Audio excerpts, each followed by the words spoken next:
well the reasons why, because there's always a why. We may not agree with it, but there is always a why. And that's what I was getting to, because she's a very intelligent person. Absolutely. And as you being in the music industry, you know of other artists who started their world in some illegal type things. Oh, we all know about the stories of some of the artists. I mean, but they're never women, first of all. And so that's a separation here. But she sounds like she was just as hard into what she was doing, if not more so, than Biggie, because Biggie was in that world before he became, the rapper that he was.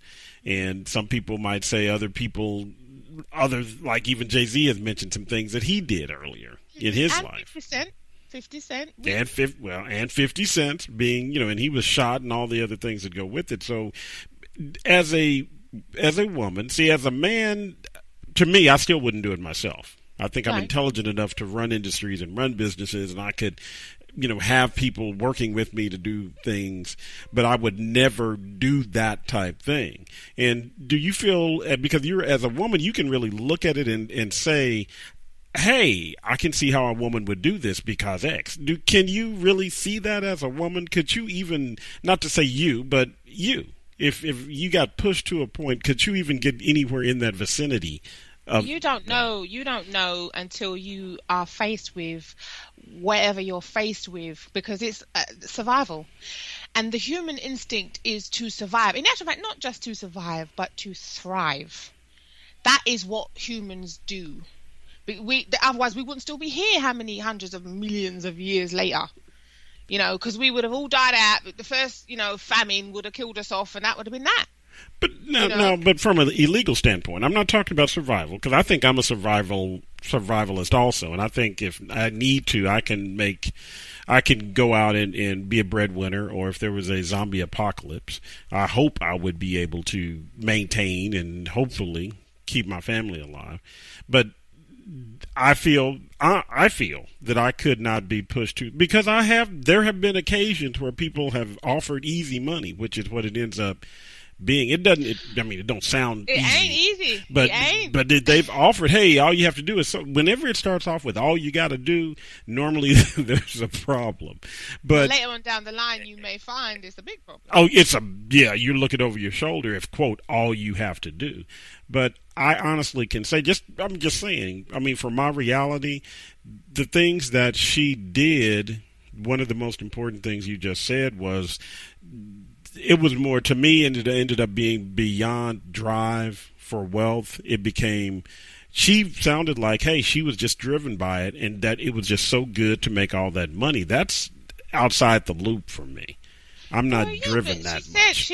Well, that's what I'm saying. Everybody's different. Right. So, people on the outside looking in, you have to be in that lifestyle or in that life, to be about that life and to think, okay, when you're in that life and you're in it, if most people do things, whatever it may be, that's it, the financial reward. And 9 times out of 10, that's what it is. Obviously, if you love what you do, for example, whether you're a creative person, music, whatever it might be, sports, then that's different. And obviously those are legal things. But see, a lot of the artists we mentioned earlier, Jay-Z, 50 Cent, Biggie, all of them, why did they do that? Because obviously they have other reasons, but from a lot of what I took from it was because they realized that if I want to be a musician, an artist, getting in the studio, and I'm not saying this is an excuse, I'm just going to say that, but getting in the studio is expensive, right? And they were like, how else am I going to get that kind of money without waiting 40 years or whatever it is, and especially I noticed for you guys in America, it is really like, okay, I'm just gonna say do or die, because it's like I noticed you in your industry. I'm hoping this is gonna change as well, but basically it's like you've got to do all the groundwork, and nobody comes to help you, nobody supports you, nobody wants to do anything, and even trying to get the attention of record companies. Obviously the industry is changing now and artists can do more and more for themselves, but back, as the traditional record company, record label model was, unless somebody discovered you, quote unquote, you could wait for years, if ever, to get a break. And these guys, for example, as I mentioned, were just not prepared to wait for that. And, more power to them for not being prepared to wait for it. But obviously the way they went about it could have landed them in jail. So it's like literally, as he said in it, 50 Cent, get rich or die trying. Yeah. Obviously, that was not the goal. He really don't want to die, but he was prepared to push himself to the limits to achieve, because it can be sometimes an impossible dream, especially if you feel bogged down with, you got no money, you got responsibilities, you have a job that you hate and it's long hours and the money's rubbish and you can never get in the studio because it's so expensive, or when you do get in the studio you haven't got a lot of time and you're just constantly faced with all this stress coming at you from different sides. So I'm just using that as an example. The music industry, trying to get into the music industry, being an artist, how hard it can be. And you guys out there and girls out there who are aspiring, again, I'll say it, we're not trying to put you off your dreams, but you're going to have to think about, especially if you don't have any support, which is one of the reasons I really wanted to speak to her, because the dangers and consequences, as I mentioned, of becoming embroiled in that type of life, like a life of crime, is usually, not always, but usually if someone's had, like a really difficult start in their own life, as she mentioned, she said her parents did the best they could, but she really, really wanted more, Well, so. And I agree that wanting more it's really important. It's as you mentioned, it's how you go about it. And I equate it to be, from a young lady's standpoint, there are people that if they're in the industry, whether it's acting or music or even everyday business, there are opportunities that are given, and it happens to men too, where they're told, male or female, hey, if you do this sexually, then I will advance you in this career, or I will make sure your music gets to the right person, or I will get you this part. And you shouldn't. That's what I'm saying. But there is a choice that is made. And if someone comes to me and they tell me, hey, K. Rose, all I want you to do, because nobody will suspect you, is I want you to move this from Texas to Oklahoma. And I have to have something inside me that makes a decision. And right or wrong, whatever decision that I make is my decision. As she mentioned, she made some decisions that she made, and she owns up to them. And that's the part of her story that's really, really, to me, it's important, because it's what you mentioned. You want to teach other people, young people, yeah, you may make some good money. It ain't even good money. She was making ridiculous money. Yeah. I mean, we're not talking good. It's like $100, $200, $300 a day. She was making crazy money. But you have to make a decision. Do you want to expose yourself and your family to that? And she was just really blessed by the Lord to have made it through. I really believe that. And I think she does too. We all have things we go through, and nobody knows what you go through because they're not walking in your shoes. So a person like that, for me to speak to and really ask them those questions, because those are hard questions, and that's somebody's life. That's because I just couldn't imagine going through that. But people go through things that others just would never even think about, and they come out the other side. And she said, I know that I have a purpose. Mm-hmm. I was going through that. I was meant to go through that, because look at where I am today, and look at what I've survived, and look at what I'm able to do in talking to other people and telling them about her story. I mean, she was notorious, okay? And the things that happened to her, it was an incredible journey. And it wasn't just a journey, but it was to redemption. Mm-hmm. And now she is like a completely, even on her book, it says, she said that person is a completely different person to the person I am today.